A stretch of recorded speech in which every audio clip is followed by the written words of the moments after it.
ਸਤਿ ਸ਼੍ਰੀ ਅਕਾਲ। ਤੁਸੀਂ ਜੁੜੇ ਹੋਏ ਹੋ ਪੰਜਾਬੀ ਰੇਡੀਓ ਯੂਐਸਏ ਦੇ ਨਾਲ ਤੇ ਮੈਂ ਹਾਂ ਪ੍ਰਵੀਨ ਸ਼ਰਮਾ ਲੈ ਕੇ ਹਾਜ਼ਰ ਹਾਂ ਪ੍ਰੋਗਰਾਮ ਅਪਡੇਟ ਕੈਨੇਡਾ ਪ੍ਰੋਗਰਾਮ ਦੇ ਵਿੱਚ ਕੈਨੇਡਾ ਦੇ ਨਾਲ ਕੈਨੇਡਾ ਦੇ ਵਿੱਚ ਹੋਈਆਂ ਵੱਡੀਆਂ ਖਬਰਾਂ ਦੇ ਬਾਰੇ ਤੁਹਾਨੂੰ ਦੇਵਾਂਗੇ ਖਾਸ ਜਾਣਕਾਰੀਆਂ। ਪਰ ਉਸ ਤੋਂ ਪਹਿਲਾਂ ਧੰਨਵਾਦ ਕਰਦੇ ਚੱਲੀਏ ਸਪਾਂਸਰਸ ਦਾ, ਖਾਲਸਾ ਇੰਸ਼ੋਰੈਂਸ ਏਜੰਸੀ ਵਾਲੇ, ਜਿਨ੍ਹਾਂ ਤੋਂ ਤੁਸੀਂ ਹਰ ਤਰੀਕੇ ਦੀ ਇੰਸ਼ੋਰੈਂਸ ਲੈ ਸਕਦੇ ਹੋ। ਕਵਰਡ ਕੈਲੀਫੋਰਨੀਆ ਤੇ ਵਾਮਾ ਕੇਅਰ ਬਾਬਤ ਅਮਰੀਕਾ ਭਰ ਦੇ ਵਿੱਚ ਸੇਵਾਵਾਂ ਦਿੰਦੇ ਨੇ।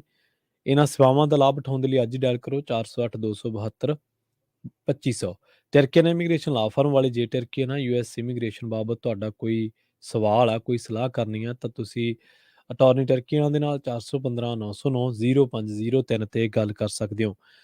ਬਿਸਲਾ ਫੈਮਿਲੀ ਫਰੈਜ਼ਨੋ ਤੋਂ। ਇਹਨਾਂ ਸਾਰੇ ਹੀ ਸਪਾਂਸਰਸ ਦਾ ਬਹੁਤ ਬਹੁਤ ਧੰਨਵਾਦ। ਤੇ ਜੇਕਰ ਤੁਸੀਂ ਵੀ ਇਹਨਾਂ ਪ੍ਰੋਗਰਾਮਾਂ ਨੂੰ ਸਪਾਂਸਰ ਕਰਨਾ ਚਾਹੁੰਦੇ ਹੋ ਤਾਂ ਸਟੂਡੀਓ ਦੇ ਨੰਬਰ ਹੈ 408 272 5200। ਖਬਰਾਂ ਦੀ ਸ਼ੁਰੂਆਤ ਕਰੀਏ। ਕੈਨੇਡਾ ਦੇ ਵਿੱਚ ਲੰਘੇ ਦਿਨੀ ਪੰਜਾਬੀ ਭਾਈਚਾਰੇ ਦੇ ਨਾਲ ਜੁੜੀ ਇੱਕ ਬੜੀ ਹੀ ਮੰਦਭਾਗੀ ਖਬਰ ਸਾਹਮਣੇ ਆਈ ਸੀ। BC ਦੇ ਮੈਰਿਟ ਸ਼ਹਿਰ ਦੇ ਲਾਗੇ ਇੱਕ ਸੜਕ ਹਾਦਸਾ ਵਾਪਰਿਆ ਸੀ ਤੇ ਇਸ ਹਾਦਸੇ ਦੇ ਵਿੱਚ ਕਰਨਜੋਤ ਸਿੰਘ ਸੋਢੀ ਜਿਹੜੇ ਨੇ ਉਹ ਹਾਦਸੇ ਦਾ ਸ਼ਿਕਾਰ ਹੋ ਗਏ ਸਨ ਤੇ ਉਹਨਾਂ ਦੀ ਮੌਤ ਹੋ ਗਈ ਸੀ। ਉਹਨਾਂ ਦਾ ਪਰਿਵਾਰ ਬੀਤੇ ਦਿਨੀ ਕੈਨੇਡਾ ਪਹੁੰਚ ਗਿਆ ਤੇ ਪਰਿਵਾਰਕ ਮੈਂਬਰਾਂ ਦੀ ਹਾਜ਼ਰੀ ਦੇ ਵਿੱਚ ਲੰਘੇ ਦਿਨੀ ਰਿਵਰਸਾਈਡ ਫਿਊਨਰਲ ਹੋਮ ਦੇ ਵਿੱਚ ਉਹਨਾਂ ਦਾ ਅੰਤਿਮ ਸੰਸਕਾਰ ਕਰ ਦਿੱਤਾ ਗਿਆ। ਬਜ਼ੁਰਗ ਮਾਂ, ਪਤਨੀ ਅਤੇ 2 ਛੋਟੇ ਬੱਚਿਆਂ ਤੋਂ ਉਹਨਾਂ ਦਾ ਸਹਾਰਾ ਖੁੱਸ ਚੁੱਕਿਆ ਹੈ ਅਤੇ ਭਾਈਚਾਰੇ ਵੱਲੋਂ ਇਹਨਾਂ ਦੀ ਆਰਥਿਕ ਮਦਦ ਦੇ ਉਪਰਾਲੇ ਕੀਤੇ ਜਾ ਰਹੇ ਨੇ। ਇਹ ਹਾਦਸਾ BC ਦੇ ਮੈਰਿਟ ਸ਼ਹਿਰ ਦੇ ਨੇੜੇ ਵਾਪਰਿਆ ਸੀ ਤੇ ਕਰਨਜੋਤ ਸਿੰਘ ਸੋਢੀ ਇਸ ਹਾਦਸੇ ਦਾ ਸ਼ਿਕਾਰ ਹੋ ਗਿਆ ਸੀ। ਉਸ ਤੋਂ ਬਾਅਦ ਹੁਣ ਰਿਵਰਸਾਈਡ ਫਿਊਨਰਲ ਹੋਮ ਦੇ ਵਿੱਚ ਕਰਨਜੋਤ ਸਿੰਘ ਸੋਢੀ ਦਾ ਅੰਤਿਮ ਸੰਸਕਾਰ ਕਰ ਦਿੱਤਾ ਗਿਆ ਤੇ ਪਿੱਛੇ ਰਹਿ ਗਏ ਨੇ ਉਹਨਾਂ ਦੀ ਬਜ਼ੁਰਗ ਮਾਤਾ, ਪਤਨੀ ਅਤੇ 2 ਛੋਟੇ-ਛੋਟੇ ਬੱਚੇ। ਲੰਘੇ ਦਿਨੀ ਹਰਪ੍ਰੀਤ ਕੌਰ ਗਿੱਲ ਦੀ ਜਿਹੜਾ ਕਤਲ ਹੈ ਉਹ ਕਰ ਦਿੱਤਾ ਗਿਆ ਸੀ। 40 ਸਾਲਾ ਹਰਪ੍ਰੀਤ ਕੌਰ ਗਿੱਲ ਦੇ ਕਤਲ ਦੇ ਇਲਜ਼ਾਮ ਇਸ ਦੇ ਪਤੀ ਰਵਿੰਦਰ ਗਿੱਲ ਉੱਤੇ ਲੱਗੇ ਸਨ ਤੇ ਉਹਨਾਂ ਤੇ ਉਸ ਉੱਤੇ ਸੈਕੰਡ ਡਿਗਰੀ ਮਰਡਰ ਚਾਰਜਸ ਜਿਹੜੇ ਆ ਉਹ ਲਾਏ ਗਏ ਸਨ। ਇਹ ਦਸੰਬਰ ਮਹੀਨੇ ਦੀ ਘਟਨਾ ਹੈ ਤੇ ਹੁਣ ਪਿਛਲੇ ਦਿਨਾਂ ਦੇ ਵਿੱਚ ਸਰੀ ਦੇ ਵਿੱਚ ਸਟੈਬਿੰਗ ਦਾ ਸ਼ਿਕਾਰ ਹੋਈ ਹਰਪ੍ਰੀਤ ਕੌਰ ਗਿੱਲ ਦੀ ਯਾਦ ਦੇ ਵਿੱਚ ਕੈਂਡਲ ਲਾਈਟ ਵਿਜਲ ਰੱਖਿਆ ਗਿਆ ਸੀ, ਜਿਸ ਦੇ ਵਿੱਚ ਕਈ ਲੋਕਾਂ ਨੇ ਉਸ ਜਿਹੜੀ ਆਤਮਾ ਹੈ ਉਹਦੀ ਸ਼ਾਂਤੀ ਦੇ ਲਈ ਪ੍ਰਾਰਥਨਾ ਕੀਤੀ। ਹਰਪ੍ਰੀਤ ਕੌਰ ਗਿੱਲ ਦੇ ਕਤਲ, ਉਸ ਦਾ ਜਿਹੜਾ ਕਤਲ ਹੈ ਉਹ ਸਟੈਬਿੰਗ ਦੇ ਨਾਲ ਹੋਇਆ ਸੀਗਾ। ਉਹਦਾ ਛੁਰੇ ਮਾਰ ਕੇ ਕਤਲ ਕੀਤਾ ਗਿਆ ਸੀ ਤੇ ਉਸ ਤੋਂ ਬਾਅਦ ਉਹਦੇ ਹੀ ਪਤੀ ਨਵਿੰਦਰ ਗਿੱਲ ਨੂੰ ਇਸ ਮਾਮਲੇ ਦੇ ਵਿੱਚ ਦੂਜੇ ਦਰਜੇ ਦੇ ਕਤਲ ਦੇ ਦੋਸ਼ਾਂ ਦੇ ਤਹਿਤ ਗ੍ਰਿਫਤਾਰ ਕੀਤਾ ਗਿਆ। ਹਾਲੇ ਤੱਕ ਕਤਲ ਕਰਨ ਦੇ ਕਾਰਨਾਂ ਦਾ ਪਤਾ ਨਹੀਂ ਲੱਗ ਸਕਿਆ, ਪਰ ਕੈਨੇਡਾ ਦੇ ਵਿੱਚ ਇਸ ਕਤਲ ਨੇ ਇੱਕ ਹੋਰ ਵੱਖਰੀ ਤਰ੍ਹਾਂ ਦੀ ਬਹਿਸ ਜਿਹੜੀ ਆ ਉਹ ਛੇੜ ਦਿੱਤੀ ਹੈ ਕਿ ਇਸ ਭਾਈਚਾਰੇ ਦੇ ਵਿੱਚ ਡੋਮੈਸਟਿਕ ਵਾਇਲੈਂਸ ਜਿਹੜੀ ਆ ਉਹਦੇ ਤੇ ਚਰਚਾ ਹੁਣ ਹੋਣ ਲੱਗੀ ਹੈ। ਸੋ ਬੜੀ ਮੰਦਭਾਗੀ ਘਟਨਾ ਦਸੰਬਰ ਮਹੀਨੇ ਦੇ ਵਿੱਚ ਵਾਪਰੀ ਸੀ। 7 ਦਸੰਬਰ ਦੀ ਗੱਲ ਤੇ ਲੰਘੇ ਦਿਨੀ ਸਰੀ ਦੇ ਵਿੱਚ ਹੀ ਹਰਪ੍ਰੀਤ ਕੌਰ ਗਿੱਲ, ਮਰਹੂਮ ਹਰਪ੍ਰੀਤ ਕੌਰ ਗਿੱਲ ਦੀ ਯਾਦ ਦੇ ਵਿੱਚ ਕੈਂਡਲ ਲਾਈਟ ਵਿਜਲ ਜਿਹੜਾ ਉਹ ਰੱਖਿਆ ਗਿਆ ਸੀਗਾ। ਵੱਧਦੇ ਹਾਂ ਅਗਲੀ ਖਬਰ ਦੇ ਵੱਲ। ਪੰਜਾਬੀ ਰੇਡੀਓ ਯੂਐਸਏ ਤੇ ਲਗਾਤਾਰ ਤੁਹਾਡੇ ਨਾਲ ਇਹ ਖਬਰਾਂ ਸ਼ੇਅਰ ਕਰੀ ਦੀਆਂ ਨੇ ਕਿ ਟੋਰਾਂਟੋ ਦੇ ਵਿੱਚ ਫਲਾਮ ਬੰਦੇ ਦਾ ਘਰ ਉਹਦੀ ਜਾਣਕਾਰੀ ਤੋਂ ਵਿਕ ਗਿਆ। ਇਸ ਤਰ੍ਹਾਂ ਦੀਆਂ 2-3 ਖਬਰਾਂ ਆਪਾਂ ਸ਼ੇਅਰ ਕੀਤੀਆਂ ਸੀ, ਪਰ ਹੁਣ ਇਸ ਨੂੰ ਲੈ ਕੇ ਇੱਕ ਵੱਡਾ ਖੁਲਾਸਾ ਹੋਇਆ ਹੈ ਤੇ ਇਹ ਖੁਲਾਸਾ ਕੀਤਾ ਟੋਰਾਂਟੋ ਪੁਲਿਸ ਦੀ ਇੱਕ ਪ੍ਰੈਸ ਰਿਲੀਜ਼ ਨੇ। ਪੁਲਿਸ ਨੇ ਇਹ ਖੁਲਾਸਾ ਕੀਤਾ ਹੈ ਕਿ ਹੁਣ ਤੱਕ 30 ਤੋਂ ਜ਼ਿਆਦਾ ਲੋਕਾਂ ਦੇ ਨਾਲ ਜਾਂ ਤਾਂ ਉਹਨਾਂ ਦੇ ਘਰ ਉਹਨਾਂ ਦੀ ਜਾਣਕਾਰੀ ਤੋਂ ਬਿਨਾਂ ਵੇਚੇ ਗਏ ਨੇ ਤੇ ਜਾਂ ਫਿਰ ਉਹ ਗਹਿਣੇ ਧਰ ਦਿੱਤੇ ਗਏ ਨੇ।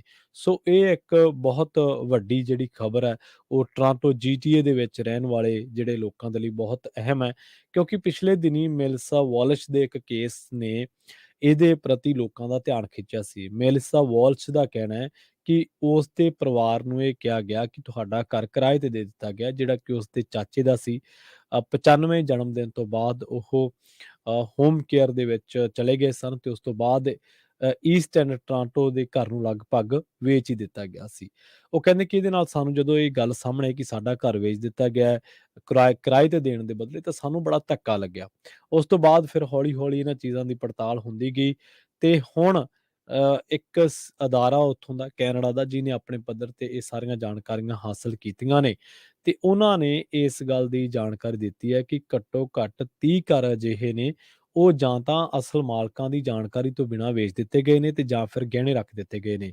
ਤੁਹਾਡਾ ਵੀ ਜੇਕਰ ਕੋਈ ਰਿਲੇਟਿਵ ਕੋਈ ਕੈਨੇਡਾ ਦੇ ਵਿੱਚ ਰੀਅਲ ਸਟੇਟ ਦੇ ਕਾਰੋਬਾਰ ਦੇ ਨਾਲ ਜੁੜਿਆ ਹੋਇਆ ਹੈ, ਤੁਹਾਡਾ ਰਿਸ਼ਤੇਦਾਰ ਮਿੱਤਰ ਜਾਂ ਉਹ ਰਹਿੰਦੇ ਨੇ GTA ਦੇ ਵਿੱਚ, ਤਾਂ ਉਹਨਾਂ ਨੂੰ ਕਹੋ ਕਿ ਆਪਣੇ ਘਰ ਬਾਰੇ ਇੱਕ ਵਾਰੀ ਜ਼ਰੂਰ ਜਿਹੜਾ ਉਹ ਡਾਕੂਮੈਂਟ ਦੇ ਤੌਰ ਤੇ ਪਤਾ ਕਰ ਲਿਆ ਜਾਵੇ। ਸੋ ਹੁਣ ਇਹ ਖੁਲਾਸੇ ਹੋਏ ਨੇ, ਇੱਕ ਟਾਈਟਲ ਇੰਸ਼ੋਰੈਂਸ ਕੰਪਨੀ ਲਈ ਕੰਮ ਕਰਨ ਵਾਲੀ ਇੱਕ ਪ੍ਰਾਈਵੇਟ ਜਾਂਚ ਫਰਮ ਤੋਂ ਜਿਹੜੀ ਜਾਂਚ ਕਰ ਰਹੀ ਸੀ, ਤੇ ਹੁਣ ਉਹ ਜਿਹੜੇ ਆ ਉਹ ਘੁਟਾਲਿਆਂ ਦੀ ਤਹਿ ਦੇ ਤੱਕ ਪਹੁੰਚਣ ਦੀ ਕੋਸ਼ਿਸ਼ ਕਰ ਰਿਹਾ ਵੀ ਇਹਦੇ ਪਿੱਛੇ ਕੌਣ ਨੇ ਉਹ ਲੋਕ ਜਿਹੜੇ ਇਸ ਤਰ੍ਹਾਂ ਡਾਕੂਮੈਂਟ ਦੇ ਤੌਰ ਤੇ ਜਿਹੜੇ ਫੈਬਰੀਕੇਸ਼ਨ ਕਰਕੇ ਇਹ ਜਿਹੜੇ ਘਰ ਨੇ ਉਹ ਵੇਚ ਜਾਂਦੇ ਨੇ। ਕੈਨੇਡਾ ਵਿਸ਼ਵ ਭਰ ਦੇ ਉਹਨਾਂ ਮੁਲਕਾਂ ਦੇ ਵਿੱਚੋਂ ਇੱਕ ਹੈ ਜਿੱਥੇ ਲੋਕ ਆਉਣਾ ਚਾਹੁੰਦੇ ਨੇ। ਕੈਨੇਡਾ ਦੇ ਵਿੱਚ ਇਮੀਗ੍ਰੇਸ਼ਨ ਨੂੰ ਲੈ ਕੇ, ਮਾਈਗ੍ਰੇਸ਼ਨ ਨੂੰ ਲੈ ਕੇ ਹੁਣ ਤਰ੍ਹਾਂ-ਤਰ੍ਹਾਂ ਦੀ ਚਰਚਾ ਹੋ ਰਹੀ ਹੈ। ਲੋਕ ਕਹਿੰਦੇ ਨੇ ਕਿ ਇਮੀਗ੍ਰੈਂਟਸ ਆਉਂਦੇ ਨੇ ਤੇ ਉਹ ਦੇਸ਼ ਨੂੰ ਵੱਖਰੇ ਤਰੀਕੇ ਦੇ ਨਾਲ ਆਪਣਾ ਕੰਟਰੀਬਿਊਟ ਕਰਦੇ ਨੇ ਇਕਨੋਮਿਕਲੀ ਤੇ ਸੋਸ਼ਲੀ। ਪਰ ਹੁਣ ਕੈਨੇਡਾ ਦੇ ਵਿੱਚ ਕਈ ਲੋਕ ਇਹ ਵੀ ਸੋਚਣ ਲੱਗ ਪਏ ਨੇ ਕਿ ਇਹਨਾਂ ਦੇ ਆਉਣ ਦੇ ਨਾਲ ਦੇਸ਼ ਦੇ ਜਿਹੜਾ ਪੋਲੀਟੀਕਲ ਤੌਰ ਤੇ ਦੇਸ਼ ਦੇ ਵਿੱਚ ਕਈ ਚੀਜ਼ਾਂ ਨੇ ਉਹ ਪ੍ਰਭਾਵਿਤ ਹੁੰਦੀਆਂ ਨੇ। ਪਿਊ ਰਿਸਰਚ ਨੇ ਇੱਕ 2019 ਦੇ ਵਿੱਚ ਗਲੋਬਲ ਸਰਵੇਖਣ ਕਰਵਾਇਆ ਸੀਗਾ, ਤੇ ਉਹਦੇ ਵਿੱਚ ਇਹ ਗੱਲ ਸਾਹਮਣੇ ਆਈ ਸੀ ਕਿ ਜਿਹੜੇ ਕੈਨੇਡੀਅਨ ਲੋਕ ਨੇ ਉਹ ਇੰਨੇ ਖੁੱਲ੍ਹ-ਦਿਲੇ ਨੇ, ਉਹ ਕਹਿੰਦੇ ਨੇ ਸਨ ਕਿ ਇਮੀਗ੍ਰੇਸ਼ਨ ਸਾਡੇ ਦੇਸ਼ ਨੂੰ ਮਜ਼ਬੂਤ ਬਣਾਉਂਦਾ ਹੈ। 2020 ਦੇ ਵਿੱਚ ਇੱਕ ਗੈਲਪ ਸਰਵੇਖਣ ਨੇ ਕੈਨੇਡਾ ਨੂੰ ਦੁਨੀਆ ਦੇ ਸਭ ਤੋਂ ਵੱਧ ਪ੍ਰਵਾਸੀ ਦੋਸਤਾਨਾ ਦੇਸ਼ ਵਜੋਂ ਦਰਜਾ ਦਿੱਤਾ ਸੀ। ਪਿਛਲੇ ਸਾਲ ਸਤੰਬਰ ਦੇ ਵਿੱਚ ਐਨਵਾਇਰਨਿਕਸ ਇੰਸਟੀਚਿਊਟ ਨੇ ਇੱਕ ਪੋਲ ਕਰਵਾਇਆ ਸੀ, ਤੇ ਉਹਦੇ ਵਿੱਚ 58% ਕੈਨੇਡੀਅਨ ਇਸ ਗੱਲ ਦਾ ਸਮਰਥਨ ਕਰਦੇ ਸੀ, ਇਸ ਗੱਲ ਦੇ ਹੱਕ ਦੇ ਵਿੱਚ ਸੀਗੇ ਕਿ ਉਹਨਾਂ ਦੇ ਦੇਸ਼ ਨੂੰ ਵਧੇਰੇ ਪ੍ਰਵਾਸੀਆਂ ਦੀ ਲੋੜ ਹੈ। ਸੋ ਹੁਣ ਕੈਨੇਡਾ ਇੱਕ ਅਜਿਹਾ ਦੇਸ਼, ਇੱਕ ਅਜਿਹੀ ਥਾਂ ਬਣ ਚੁੱਕੀ ਹੈ ਜਿੱਥੇ ਜ਼ਿਆਦਾਤਰ ਲੋਕ ਆਪਣੇ ਆਂਢ-ਗੁਆਂਢ ਦੇ ਵਿੱਚ ਪ੍ਰਵਾਸੀਆਂ ਨੂੰ ਪਸੰਦ ਕਰਨ ਲੱਗੇ ਨੇ। ਪਰ ਜਦੋਂ ਐਗਸ ਐਂਡ ਰੀਡ ਇੰਸਟੀਚਿਊਟ ਨੇ ਇਹਦੇ ਬਾਰੇ ਕੈਨੇਡੀਅਨਾਂ ਦੀ ਰਾਏ ਪੁੱਛੀ, ਤੇ ਉਹਨਾਂ ਨੇ ਇੱਕ ਗੱਲ ਹੋਰ ਐਡ ਕੀਤੀ ਕਿ ਕੀ ਤੁਹਾਨੂੰ ਲੱਗਦਾ ਹੈ ਕਿ ਪ੍ਰਵਾਸੀ ਤੁਹਾਡੀਆਂ ਨੌਕਰੀਆਂ ਲੈ ਰਹੇ ਨੇ? ਤਾਂ ਵੱਧ ਗਿਣਤੀ ਲੋਕਾਂ ਨੇ, ਤਕਰੀਬਨ 70% ਲੋਕਾਂ ਨੇ ਇਹ ਗੱਲ ਮੰਨੀ ਕਿ ਸਾਨੂੰ ਇਹ ਨਹੀਂ ਲੱਗਦਾ ਕਿ ਪ੍ਰਵਾਸੀ ਆ ਕੇ ਸਾਡੀਆਂ ਨੌਕਰੀਆਂ ਖਾ ਰਹੇ ਨੇ।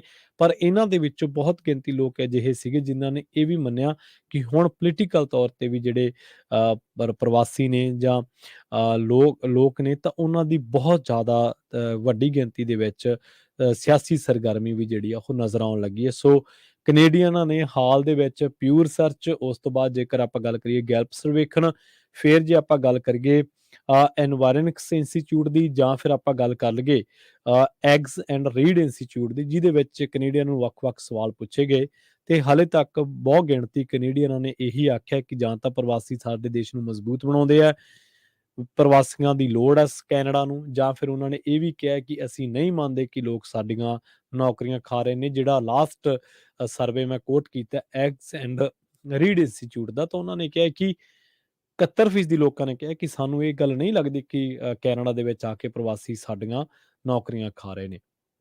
ਸੋ ਇਹ ਜਿਹੜੀ ਕੈਨੇਡਾ ਦੇ ਵਿੱਚ ਇਮੀਗ੍ਰੇਸ਼ਨ ਨੂੰ ਲੈ ਕੇ ਜਿਹੜੀ ਆ ਉਹ ਰਿਸਰਚ ਹੋਈ ਹੈ, ਤੇ ਬਹੁਤ ਗਿਣਤੀ ਲੋਕ ਹਾਲੇ ਵੀ ਮੰਨਦੇ ਨੇ ਕਿ ਸਾਡੇ ਦੇਸ਼ ਨੂੰ ਪ੍ਰਵਾਸੀਆਂ ਦੀ ਲੋੜ ਹੈ। ਅਗਲੀ ਖਬਰ ਦੇ ਵੱਲ ਵਧੀਏ ਤੇ ਗੱਲ ਕਰੀਏ ਇੱਕ 46 ਸਾਲਾ ਸਨੋਮੋ ਮੋਬਾਈਲਰ ਦੀ, ਜਿਹੜਾ ਕਿ ਲਾਪਤਾ ਹੋ ਗਿਆ ਸੀ। ਤੇ ਉਹਨੂੰ ਜਦੋਂ ਲੱਭਣ ਦੇ ਲਈ ਖੋਜ ਕੀਤੀ ਜਾ ਰਹੀ ਸੀ ਤਾਂ ਇਹਦਾ ਦੁਖਦਾਈ ਅੰਤ ਹੋਇਆ। ਪਤਾ ਲੱਗਿਆ ਕਿ ਪੂਰਬੀ ਬਰੂਕ ਤਲਾਬ ਦੇ ਨੇੜੇ ਉਹ ਜਿਹੜਾ ਇਹ ਬੰਦਾ ਆਪਣੇ ਕੈਬਨ ਦੇ ਵਿੱਚ ਵਾਪਸ ਨਹੀਂ ਸੀ ਆ ਸਕਿਆ।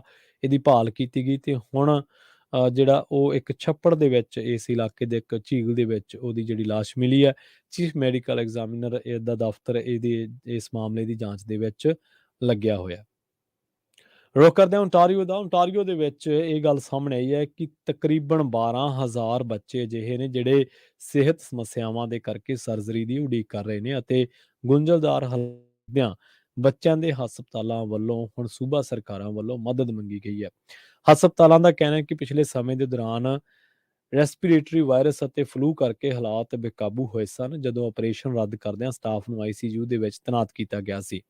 ਟੋਰਾਂਟੋ ਦੇ hospital for sick kids, Hamilton ਦੇ ਮੈਕਮਾਸਟਰ ਹਸਪਤਾਲ, ਲੰਡਨ ਹੈਲਥ ਸਾਇੰਸਜ਼ ਵਿਖੇ ਬੱਚਿਆਂ ਦੇ ਹਸਪਤਾਲ ਅਤੇ ਓਟਵਾ ਦੇ ਬੱਚਿਆਂ ਦੇ ਹਸਪਤਾਲਾਂ ਦੇ ਵਿੱਚ ਸਰਜਰੀਆਂ ਦਾ ਇੱਕ ਵੱਡਾ ਬੈਕਲੌਗ ਪੈਦਾ ਹੋ ਗਿਆ। ਰੁਕ ਕਰਦੇ ਹਾਂ ਬਰੈਂਪਟਨ ਦਾ। ਬਰੈਂਪਟਨ ਦੇ ਵਿੱਚ ਡੰਪ ਟਰੱਕ ਦੇ ਹਾਈਡਰੋ ਤਾਰਾਂ ਦੇ ਨਾਲ ਉਲਝ ਜਾਣ ਕਰਕੇ ਕਈ ਘਰਾਂ ਅਤੇ ਕਾਰੋਬਾਰੀ ਅਦਾਰਿਆਂ ਦੀ ਬਿਜਲੀ ਗੁੱਲ ਹੋ ਗਈ ਸੀ। ਇਹ ਘਟਨਾ ਹਾਈਵੇ 410 ਤੇ ਰੁਦਰਫੋਰਡ ਰੋਡ ਦੇ ਦਰਮਿਆਨ ਵਾਪਰੀ ਹੈ, ਕਲਾਰਕ ਬੁਲੇਵਾਰਡ ਉੱਤੇ। ਤੇ ਪੀਲ ਪੁਲਿਸ ਵੱਲੋਂ ਦਿੱਤੀ ਗਈ ਜਾਣਕਾਰੀ ਦੇ ਮੁਤਾਬਕ ਜਦੋਂ ਇਹ ਡੰਪ ਟਰੱਕ ਇਸ ਰਸਤੇ ਉੱਤੋਂ ਲੰਘ ਰਿਹਾ ਸੀ ਤਾਂ ਉਸ ਦਾ ਪਿਛਲਾ ਹਿੱਸਾ ਉੱਪਰ ਚੁੱਕਿਆ ਹੋਇਆ ਸੀ, ਜਿਸ ਕਰਕੇ ਬਿਜਲੀ ਦੀਆਂ ਤਾਰਾਂ ਉਸ ਦੇ ਵਿੱਚ ਉਲਝ ਕੇ ਟੁੱਟ ਗਈਆਂ। ਇਸ ਘਟਨਾ ਦੇ ਵਿੱਚ ਜਿਹੜਾ ਟਰੱਕ ਸੀਗਾ ਉਹਦਾ ਡਰਾਈਵਰ ਮੌਕੇ ਤੇ ਮੌਜੂਦ ਰਿਹਾ ਤੇ ਕਿਸੇ ਤਰ੍ਹਾਂ ਦੀ ਕੋਈ ਹੋਰ ਅਣਸੁਖਾਵੀਂ ਘਟਨਾ ਦੀ ਖਬਰ ਨਹੀਂ ਹੈ। ਤੇ ਜਾਂਦੇ-ਜਾਂਦੇ ਗੱਲ ਕਰੀਏ ਰੱਖਿਆ ਮੰਤਰੀ ਅਨੀਤਾ ਆਨੰਦ ਦੇ ਬਿਆਨ ਦੀ। ਉਹਨਾਂ ਨੇ ਕਿਹਾ ਕਿ ਉਹਨਾਂ ਨੂੰ ਇਸ ਬਾਰੇ ਹਾਲੇ ਕੁਛ ਕਹਿ ਨਹੀਂ ਸਕਦੇ ਉਹ ਕਿ ਜਰਮਨੀ ਵੱਲੋਂ ਜੇਕਰ ਐਕਸਪਰਟ ਨੂੰ ਹਰੀ ਝੰਡੀ ਦਿੱਤੀ ਜਾਂਦੀ ਤੇ ਕੀ ਕੈਨੇਡਾ ਆਪਣੇ ਕੋਲ ਜੰਗ ਵਾਲੇ ਟੈਂਕ ਯੂਕਰੇਨ ਨੂੰ ਭੇਜਣ ਦੇ ਲਈ ਤਿਆਰ ਹੈ ਜਾਂ ਨਹੀਂ। ਤਾਂ ਇਸ ਬਾਰੇ ਉਹਨਾਂ ਨੇ ਕਿਹਾ ਕਿ ਅਸੀਂ ਲਗਾਤਾਰ ਵਲੋਦੀਮੀਰ ਜ਼ੈਲੈਂਸਕੀ ਦੇ ਸੰਪਰਕ ਦੇ ਵਿੱਚ ਹਾਂ ਤੇ ਆਉਣ ਵਾਲੇ ਸਮੇਂ ਦੇ ਵਿੱਚ ਯੂਕਰੇਨ ਦੇ ਬਾਰੇ ਕੈਨੇਡਾ ਜੋ ਵੀ ਫੈਸਲੇ ਲੈਣ ਜਾ ਰਿਹਾ ਤਾਂ ਉਸ ਬਾਬਤ ਅਸੀਂ ਲੋਕਾਂ ਨੂੰ ਜਾਣੂ ਕਰਵਾ ਦੇਵਾਂਗੇ। ਕੈਨੇਡਾ ਕੋਲ 82 ਜਰਮਨ ਮੇਡ ਲੈਪਰਡ ਟੈਂਕਸ ਨੇ ਤੇ ਇਹਨਾਂ ਨੂੰ ਯੂਕਰੇਨ ਭੇਜਣ ਤੋਂ ਪਹਿਲਾਂ ਉਹ ਕਹਿੰਦੇ ਕਿ ਜਰਮਨੀ ਦੀ ਇਜਾਜ਼ਤ ਦੀ ਲੋੜ ਹੈ ਤੇ ਹਾਲੇ ਉਹ ਇਜਾਜ਼ਤ ਬਾਰੇ ਅਸੀਂ ਚਰਚਾ ਕਰ ਰਹੇ ਹਾਂ। ਇਹ ਵੀ ਗੱਲ ਉਹਨਾਂ ਨੇ ਅਨੀਤਾ ਆਨੰਦ ਨੇ ਕਹੀ ਹੈ ਕਿ ਜਿੰਨੀ ਜਲਦੀ ਹੋ ਸਕੇ, ਜਿੰਨੀ ਛੇਤੀ ਹੋ ਸਕੇ ਓਨੀ ਮਿਲਟਰੀ ਮਦਦ ਯੂਕਰੇਨ ਭੇਜਣ ਦੇ ਲਈ ਅਸੀਂ ਲਗਾਤਾਰ ਵਚਨਬੱਧ ਹਾਂ। ਸੋ ਫਿਰ ਉਹਨਾਂ ਨੇ ਬਰਸਲਸ ਦੇ ਵਿੱਚ ਵੀ ਅਗਲੇ ਮਹੀਨੇ ਡਿਫੈਂਸ ਆਗੂ ਜਿਹੜੇ ਆ ਉਹ ਮੀਟਿੰਗ ਕਰਨਗੇ ਜਾਂ ਕੈਨੇਡਾ ਦੇ ਜਿਹੜੇ ਉੱਚ ਪੱਧਰੀ ਅਧਿਕਾਰੀ ਆ ਰੱਖਿਆ ਮਹਿਕਮੇ ਦੇ ਜਿਹੜੇ ਹੋਰ ਅਫੀਸ਼ੀਅਲਸ ਨੇ ਬਰਸਲਸ ਦੇ ਵਿੱਚ ਇੱਕ ਵਾਰ ਫਿਰ ਤੋਂ ਇਹਨਾਂ ਦੇਸ਼ਾਂ ਦੇ ਨੁਮਾਇੰਦਿਆਂ ਦੇ ਨਾਲ ਗੱਲਬਾਤ ਜ਼ਰੂਰ ਕਰਨਗੇ। ਪ੍ਰੋਗਰਾਮ ਅਪਡੇਟ ਕੈਨੇਡਾ ਨੂੰ ਆਪਾਂ ਇੱਥੇ ਹੀ ਸਮਾਪਤ ਕਰਾਂਗੇ। ਜੁੜੇ ਰਹੋ ਪੰਜਾਬੀ ਰੇਡੀਓ USA ਦੇ ਨਾਲ ਤੇ ਆਖਿਰ ਦੇ ਵਿੱਚ ਇੱਕ ਵਾਰ ਫਿਰ ਤੋਂ ਤੁਹਾਨੂੰ ਸਭ ਨੂੰ ਪਿਆਰ ਸਤਿਕਾਰ ਸਹਿਤ ਸਤਿ ਸ਼੍ਰੀ ਅਕਾਲ।